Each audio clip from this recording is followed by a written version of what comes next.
السلام عليكم ورحمة الله، مرحبا بكم، أتمنى أن تكونوا بصحة جيدة. موعد وتوقيت مباراة المنتخب المغربي الأولمبي والمنتخب الولايات المتحدة الأمريكية الأولمبي برسم الدور الربع النهائي للألعاب الأولمبية باريس 2024.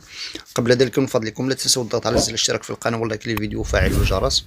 موعد مباراة المغرب وأمريكا هو يوم الجمعة الموافق للثاني من غشت 2024 ضمن الدور الربع النهائي للألعاب الأولمبية. توقيت المباراة ستكون إن شاء الله بداية على الساعة 2 زوالا بتوقيت المغرب، وكذلك تونس والجزائر الساعة 3 بالتوقيت المصري، الساعة 4 بالتوقيت مكة المكرمة والدوحة. والقنوات الناقلة للمباراة: قناة الرياضية المغربية الاتش دي الفضائية، وقناة الأولى الفضائية الاتش دي، بالإضافة إلى قناة بي إن سبورت المفتوحة.